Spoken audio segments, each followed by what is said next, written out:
നിങ്ങൾക്കറിയാമോ എന്താണ് ഗംഗാജല കരാർ? എന്തുകൊണ്ട് ഈയിടയ്ക്ക് ഈ ഗംഗാജല കരാർ കൂടുതൽ ജനശ്രദ്ധ നേടി? നമുക്കൊന്ന് നോക്കാം. ഗംഗാനദിയുടെ വെള്ളം പങ്കിടുന്നതിനായി ഇന്ത്യയും ബംഗ്ലാദേശും 1996 ഒരു പ്രധാന കരാറിൽ ഒപ്പുവെച്ചു. അതാണ് ഗംഗാജല കരാർ. ഈ കരാറിന്റെ പ്രധാന കേന്ദ്രം ഫറക്ക ബാരേജ് എന്ന അണക്കെട്ടാണ്. വേനൽക്കാലത്ത് നദിയിലെ വെള്ളം കുറയുമ്പോൾ ഇന്ത്യയും ബംഗ്ലാദേശും തമ്മിൽ ജലം കൈമാറ്റം ചെയ്യണം എന്നതാണ് ഈ കരാറിന്റെ ബേസ്. ഫറാക്ക ബാരേജ് എന്ന അണക്കെട്ട് കൊൽക്കത്ത തുറമുഖത്തിലേക്ക് നദിയിലെ മണ്ണ് അടിഞ്ഞുകൂടാതിരിക്കാനാണ് ഇന്ത്യ നിർമ്മിച്ചത്. പക്ഷേ ഇതോടെ ബംഗ്ലാദേശിലേക്കുള്ള വെള്ളത്തിന്റെ അളവ് കുറയുന്നു എന്ന് ആശങ്കയുണ്ടായി.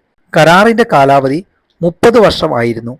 1996 തുടങ്ങിയ ഈ കരാർ ഇന്ത്യൻ പ്രധാനമന്ത്രി HD ദേവഗൌഡയും ബംഗ്ലാദേശ് പ്രധാനമന്ത്രി ഷെയ്ഖ് ഹസീനയും ഒപ്പുവെച്ചു. 2026 ഈ കരാർ അവസാനിക്കുകയാണ്.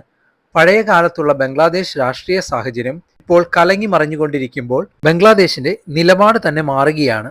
പുതിയ പാർട്ടിയായ BNP പറയുന്നത് ബംഗ്ലാദേശിന് കൂടുതൽ ജലം വേണമെന്നാണ്. ഈ കരാർ ഇന്ത്യയുടെ ആഭ്യന്തര പ്രശ്നം കൂടെയാണ്. കാരണം ഈ കരാർ കൂടുതൽ അംഗീകാരം വേണ്ടത് ബംഗാൾ എന്ന സംസ്ഥാനത്തിനാണ്. കാരണം ഗംഗാ വെള്ളം ആദ്യം എത്തുന്നത് വെസ്റ്റ് ബംഗാളിലേക്കാണ്.